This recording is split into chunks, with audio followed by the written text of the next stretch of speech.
If your cat wakes you in the early hours of the morning every day, you've tried everything you can think of to get them to stop, or you're even watching this at 4 a.m. in the morning, desperately looking for answers to get them to stop, then you're in the right place. Sleep deprivation is no joke, and I've worked with people who have barely gotten any sleep, and this is affecting their work life, their relationships, and how they feel about their cat. So I'm going to take you through how to resolve this problem, including a secret that is the key to success. Now, there are two things to bear in mind with this problem. Firstly, is that it's natural for cats to be awake through the night. Now, they're not nocturnal, so they shouldn't be awake all night and asleep during the day, but naturally, they tend to be more active during dusk and dawn.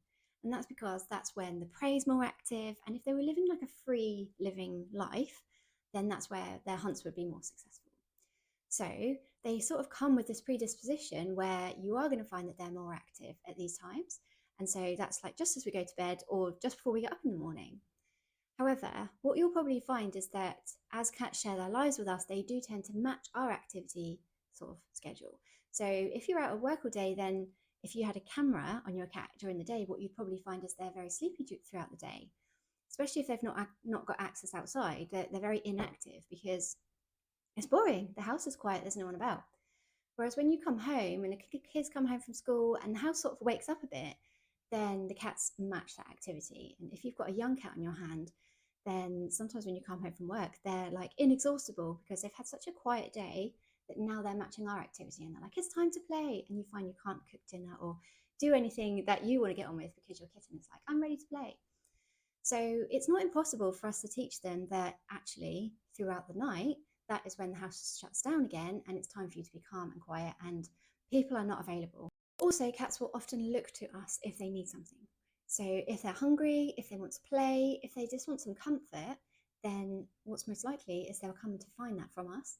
And likewise, if there's something outside that's scaring them or something inside that's scaring them that they're anxious about or stressed about, then it only makes sense that they would come to us to help them cope with that.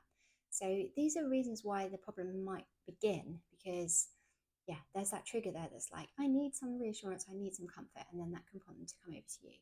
The second part of this problem is that your cat is very, very quickly rewarded for waking you at night. And that could be because you've woken up and you thought, oh, this is weird. Come and get in, come and have a cuddle. Or you thought, why are you suddenly meowing at night?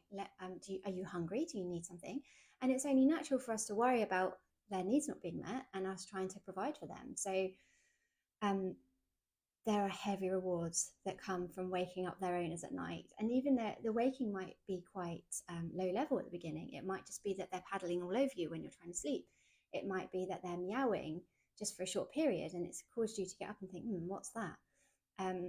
But as soon as you start that, then you're set up for a much, much worse problem because such big rewards, well, why wouldn't they try that again the next night? Especially if you are getting out of bed, you're waking up, you're going to feed them, that's heavy reward. And yes, of course, I'm going to do that every night. And that becomes much more habitual and you're setting yourself up for a very, very long-term problem. When trying to stop this problem, we need to make sure we're addressing both sides of the coin. So yes, we're stopping any reinforcement, but we're also looking at the underlying trigger, trying to make sure that the cat is happy and there's no reason why they should be prompting you to wake up at night. As a little side note here, I know that some of you guys will let your cats in the bedroom at night and other cats won't. And generally, the treatment for this sort of problem is the same, regardless of whether you let your cat in or not. But I would just like put a little note here that if you don't let your cat in your bedroom at night, then you might find that opening the door actually resolves it because it might just be that they want that closeness, that contact from you. So what are your reasons for not letting them in? I know lots of people have like health concerns or very valid reasons to not let their cats in. So that's fine, don't do that. But if it's more because that's what you've always done, or that's what your parents did, or actually, I don't know why, or maybe you're worried that they'll wake you up once they're in, we're already in that boat. So I would give it a try to let them in at night and see if that helps because you might find they just want to settle down near to you and you might just get a full night's sleep with your cat there, which can be win-win for everyone. So the first thing is to think about the underlying reason as to why your cat originally started to wake you up. So cast your mind back at the very beginning and what was it that prompted them to start waking you? So there are a few common things, but really it could be anything. So the first thing, it could be that they're hungry. So I would just have a think about how you feed because lots of people feed 2 meals, breakfast and dinner. And that's probably worst case scenario because they're going such a long time without food.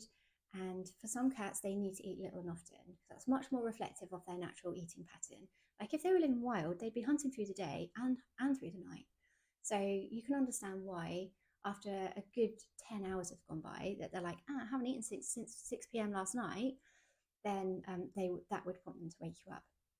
So I know there's lots of advice out there about what to feed and how to feed. Like it's not my remit to advise on what to actually feed, but I would make sure your cat has some access to food overnight. So it could be if your cat's a free fed, then making sure there's a little bowl of dry food there overnight, or you could have food that opens on a timer so that they get a meal throughout the night. I think like to know for sure the research isn't there. Like someone please research that to see, cats that are free fed, do they sleep better or do they sleep like are they more likely to wake you up?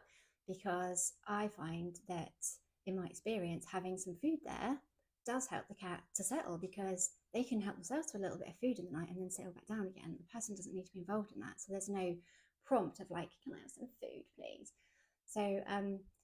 So give a little thought to how your cat's being fed and just make sure as much as possible you're curbing how hungry they get. So whether that's giving them some additional food before bed or splitting up their normal food portions to make sure that they have some just before you go to bed or making sure they've got some overnight, then that can be really helpful. What I would say is that the cats that have breakfast and dinner, they're very, very keen for their breakfast, aren't they?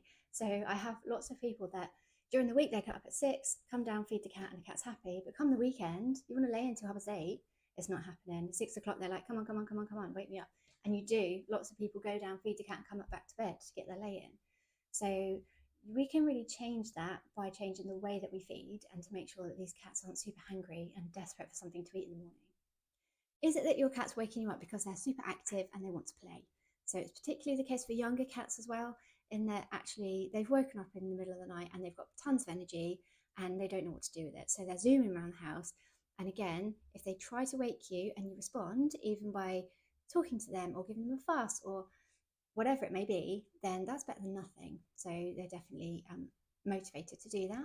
So obviously we don't want to be getting up in the middle of the night to play with them, although I'm sure you might have tried just to try and wear them out.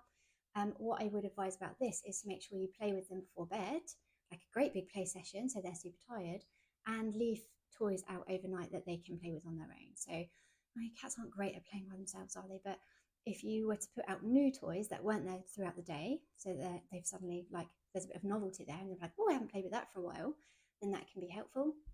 Or you can use feeders like activity feeders or puzzle feeders where you sprinkle a few treats or dry food in a ball with like holes in, or a maze type thing, so they have to claw their treats out.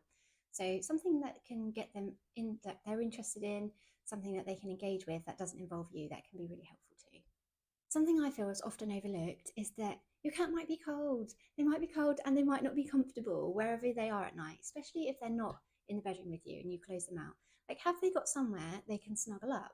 You might think like, yeah, they can go and sleep on the sofa, or yeah, they've got a bed somewhere they can sleep in. But is it where they want to sleep? Is it good enough? Is it warm enough? Like overnight, the heating's off. The radiator beds aren't any good anymore because the radiators aren't on. So especially with the breeds that have shorter fur, so Cornish Rex breeds, Sphynx breeds, or just like any cat, they love being warm, don't they? So I would definitely have a think about whether you're providing enough of these warm places, and maybe invest in like a heated pad or like a pet safe electric type thing that you can put on a timer. There are lots of different options for like heat-based things for your cat. And I have a Cornish Rex, and I've definitely noticed on the colder nights, he'll like wander through the house crying, and it's just something I've just picked up on. Like, it's really cold and he's meowing, meowing, meowing, and then he obviously he's in the room with me at night. Then he comes in and snuggles under the cover and gets warm and cozy. So for me, it's definitely something I've picked up on, and I think a lot of something that a lot of people overlook, just to make sure your cat they're comfy so they can settle down for the night. And finally, another common one is that they're stressed about something. So this is just a note to do a general stress audit of your home, like particularly overnight, and think about what is it is there anything that's making your cat feel anxious? So I mentioned badgers earlier because that's when the wildlife come alive and they might pick up on animals that are outside your home, snuffling around, and that can make them feel anxious. There might be other cats outside. They might not get along with the cat that they live with. even things like reflection from mirrors and windows and things, that can cause them to suddenly be unsettled. And like I say, it's only got a prompt like a small bout of meowing or like a little bit of like pawing around you for us suddenly to wake up and be like, oh, hang on, what's the matter? Are you okay? You only get the much more determined behaviours once we get to that learned attention-seeking behaviour, which we'll cover now. But try your best to protect your cat from any of these stresses, because we really need to make them feel safer. So if you've got bifold windows and they can see the wildlife outside, close those curtains or keep the cat out of that room and focus on making them feel safe and reassured and settled again. So now we think more about addressing the attention-seeking side of the behaviour. And this is the bit that's stopping it from improving, basically. It's how you respond. So of course, the obvious is to not respond at all. That is so easy to say and absolutely, for some people, impossible to put into practice. Because if your cat is coming over to you and pawing at your face, how can you ignore that? And they'll start pawing with no claws just to see if that works. And when that doesn't work, then the claws will come out. And I'm sure they're not scratching you or like swiping at you, but these little paws with the claws out, just a little like poke, super disruptive and very annoying. So it is very, very, very hard, but it's the only thing that's going to stop that behaviour, because what we need them to do is get to a point where they're like, okay, this isn't being rewarded anymore. There's no benefit to me doing this, so I'm not going to bother. So here's the secret. Everybody's tried this already and will tell me it's not worked. Like, I bet you've tried this and I bet it hasn't worked. But the secret is it always gets worse before it gets better. So yes, you might find I tried ignoring them and it just got tons worse. Like, he doubled down on his efforts to wake me up and I had to give in because he was going to wake the baby, or like it was hours and I couldn't get back to sleep. So I had to give in and feed him. But what we're doing there is training them to do it for longer and longer. So if you just do it for a couple of hours, then I'll feed you. Or if you just do it for 2.5 hours, then I'll feed you. So we're training them to carry on. So we absolutely need to shut down on that interaction. It's just like if a person suddenly ignored you, you would be like, hello, hello, hello. And you'd like wave in front of their face and you'd give them a shake and you'd be like, why are you ignoring me? Until you were like, oh, fine. Like, this is your problem, not mine. Like, I'm going off. So they have that same burst of enthusiasm to wake us up, or that frustration and that determination to be like, come on, you gave it to me yesterday, give it to me today. So we have to ride that out. And it means you will have a very, very difficult 10 days, 2 weeks, where you have to put up with that massive extinction burst and wait for that to then tail off and for them to reach that point that they're like, okay, fine, I'm not doing it. What's important here is this part of the plan is not okay on its own. We have to make sure step one is taken care of so that your cat does have all their needs met. Like, they're not hungry, they're not scared, they are warm, they have everything, because it's not fair to ignore them if there is a genuine reason as to why they want it or why they want you to wake up. So so make sure to do both sides of the coin. But that 2 weeks where they're going to really struggle with you ignoring them, it can really help to have someone on board with that, because it's hard and it's almost impossible, and you need someone to be like, keep with it. And you need someone when you wake up in the morning to be like, I've had like 2 hours sleep, this cat is so annoying, that you have someone there going, come on, tonight's gonna be better, or the next night will be better, we can totally do this.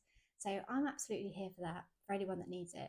But I've had this work time and time again, and it's just such a massive transformation, and it's so lovely to see people go from suddenly like, I hate my cat, I love them, but I hate them because they're just ruining my life, to like, phew, like, I'm getting good night's sleep, my relationship with my cats are back on track, the rest of my life is going well again. And it's just getting through that hard bit. But let me know if you have this problem on your hands, and hopefully this video has been helpful. Take care, I will see you again.